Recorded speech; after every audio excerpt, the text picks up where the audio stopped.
বন্ধুর লাশ নিয়ে অ্যাম্বুলেন্সে করে তার গ্রামের বাড়ি যাচ্ছি।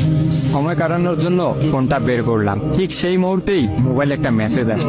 আমার সামনেই আমার প্রিয় বন্ধুটি কফিনের মধ্যে লাশ হয়ে পড়ে আছে। মেসেজ করেছে আমার সেই মৃত ফ্রেন্ডের গার্লফ্রেন্ড অবন্তী। আমি মেসেজগুলো পড়া শুরু করলাম। ফাহাদ, আমাকে মাফ করে দিও।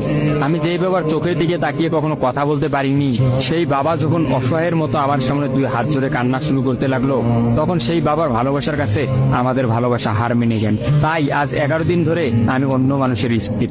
তোমাকে কথা দিয়েছিলাম জীবনের শেষ সময় পর্যন্ত তোমার সঙ্গে থাকবো।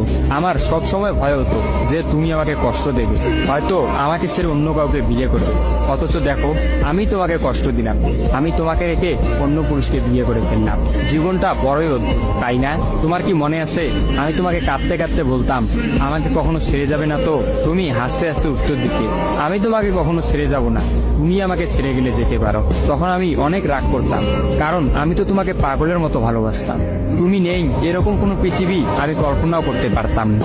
অথচ দেখো, আজ অন্য কেউ হচ্ছে আমার স্বামী। রোজ তার সাথে আমাকে ঘুমাতে হয়, ঘুম থেকে উঠে তার মুখটাই আমাকে দেখতে। মানুষের জীবন এমন কেন যে যাকে চায় যদি তাকে পায়? প্রকৃতির তাতে কি এমন আসে যায়? কেনই বা প্রকৃতি তাদেরকে কাঁদায়? হুট করেই সবকিছু হয়ে গেছিল, তাই আমি ইচ্ছে করেই তোমার সাথে যোগাযোগ বন্ধ করতেই আমার নাম্বারটা বন্ধ করলাম। বিয়ের দিন ভাইয়ের ফোন হাতে নিয়ে আমার ফেসবুক আইডিটাও ডিলিট করে দিলাম। তুমি অনেক কষ্ট পেয়েছো আমি জানি, যার সঙ্গে সারা জীবন কাটাবো ভেবেছিলাম তাকেই শেষমেশ কষ্ট দিলাম। আমার পরিবারের সবাই খুশি, আমার স্বামীটা অনেক ভালো, এখন পর্যন্ত যা ব্যবহার করেছে আমার ভালোই লেগেছে। তবে ভবিষ্যতে কি হবে জানি না। তোমার কি আমার সেই প্রথম দেখা হওয়ার কথা মনে আছে? তবে সেটাই যে প্রথম দেখার, সেটাই যে শেষ দেখা হবে, এটা কখনোই ভাবতে পারি। আসলে মানুষের চিন্তার বাইরে যে কত কিছুই ঘটে, তাই না? সেদিন আমি তোমার সাথে 3 ঘন্টা ছিলাম, কিন্তু সেই 3 ঘন্টায় কেউ কাউকে স্পর্শও করিনি। কিন্তু তুমি যখন আমাকে তোমার রিক্সায় তুলে নিতে তোমার হাতটা বাড়িয়ে দিলে, তখন আমি তোমার হাতটা প্রথম স্পর্শ করেছিলাম। বিশ্বাস করো, সেদিন আমার কিছুতেই তোমার হাতটা ছাড়তে ইচ্ছা করছিল না। তোমার ঘরে আমার জন্য কিনে রাখা শাড়িগুলো নিশ্চয়ই এখনো আছে। আচ্ছা, আমি তো এখন আর তোমার নই, ওই শাড়িগুলোকে আমি পাবো? তোমার তো যখনই কোনো শাড়ি পছন্দ হতো তুমি কিনে রেখে দিতে, আমি বলতাম বিয়ের পর সবগুলো একসঙ্গে নেব। দেখো, আজ আমি বিবাহিত, কিন্তু আমার স্বামী তুমি নও। আমি এমনটা কখনোই চাইনি। নিজের পছন্দের একটা মেয়েকে বিয়ে করে নিই, তারপরে শাড়িগুলো তাকে দিয়ে দিই। মেয়েরা শাড়ি কতটা পছন্দ করে তা কি তুমি জানো? যদি না জেনে থাকো তাহলে বিয়ের পর তোমার বউকে দিয়ে উপলব্ধি করে নিয়ে তোমার সাথে আমার অনলাইনে পরিচয়। তাই চিন্তা করেছি কোনোদিনও বেঁচে থাকতে আর অনলাইনে যাব না। আমার নাম্বারটাও বন্ধ করে দিয়েছি। আজকের পর থেকে আমাদের আর কোনোদিন কথা হবে না। তোমার কাছে একটা অনুরোধ, যদি চলার পথে আমাদের কোনোদিন দেখা হয়ে যায় তাহলে প্লিজ তুমি অচেনা হয়ে চলে দিও।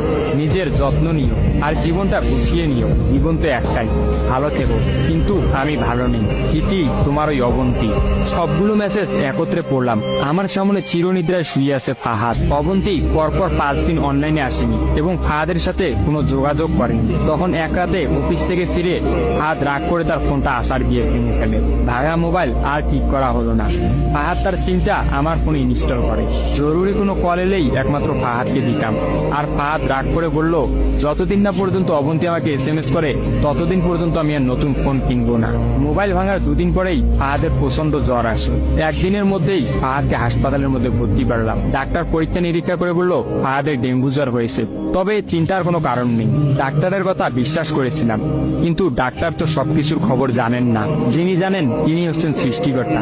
ফাহাদের হয়তো এই জ্বরকেই মৃত্যুর একটা ওসিলা বানিয়েছিলেন। যেই ডাক্তার বলেছিল চিন্তার কোনো কারণ নেই, আজ সকালে সেই ডাক্তারই ফাহাদকে মৃত ঘোষণা করলো। ফাহাদের আর জানা হলো না অবন্তীর কথা। আমিও অনেক ভেবে সিদ্ধান্ত নিলাম অবন্তীকে আর ফাহাদের মৃত্যুর খবরটা জানাবো না। অবন্তী যদি আর সত্যি অনলাইনে না আসে আর সেই পুরোনো সিমটা ইউজ না করে, তাহলে সে ফাহাদের মৃত্যুর খবর কখনোই জানতে পারবে না। কি বা লাভ এই সদ্য সংসার জীবন শুরু করা মেয়েটাকে কষ্ট দিয়ে? অথচ আমি ভাবলাম সে হয়তো ভাববে ফাহাদ অনেক ভালো আছে। কোনো একদিন শাড়ি পরতে গিয়ে হয়তো অবন্তী ফাহাদের কথা চিন্তা করে। সে হয়তো ভাববে ফাহাদের কিনা শাড়িগুলো হয়তো তার স্ত্রী পরে রোজ তার সামনে আসে, কিন্তু ফাহাদের সাদা কাফন পরে কবরে যাওয়ার ঘটনাটা না হয় তার অজানাই থাকে। আমি ফাহাদের নাম্বার থেকে অবন্তীর ফোনে একটা মেসেজ দিলাম, আমার জন্য ভেবো না, স্বামীর সাথে নিজেকে মানিয়ে নেওয়ার চেষ্টা করো। বিবাহ বন্ধন জীবনের সবচেয়ে বড় একটা বন্ধন, ভালো থেকো আর স্বামীকে ভালোবেসো। অবন্তী রিপ্লাই দিল, এত সহজে ক্ষমা করে দেওয়ার জন্য অনেক ধন্যবাদ, আর মেসেজ দিও না। বিদায়, চির বিদায়। আমিও মোবাইলটা পকেটে রাখলাম। অ্যাম্বুলেন্স ততক্ষণে ফাহাদের বাড়ির সামনে পৌঁছে গেছে। কফিনে রাখা ফাহাদের মৃতদেহটা নেওয়ার জন্য সবাই দাঁড়িয়ে আছে। আমি ফাহাদের কফিনটা স্পর্শ করে বিড়বিড় করে বললাম, তোর সঙ্গে আর কোনোদিন একই গাড়িতে চড়ে ভ্রমণ করা হবে না। আজ তোর আর আমার একসঙ্গে ভ্রমণের শেষ দিন। বিদায় বন্ধু, চির বিদায়।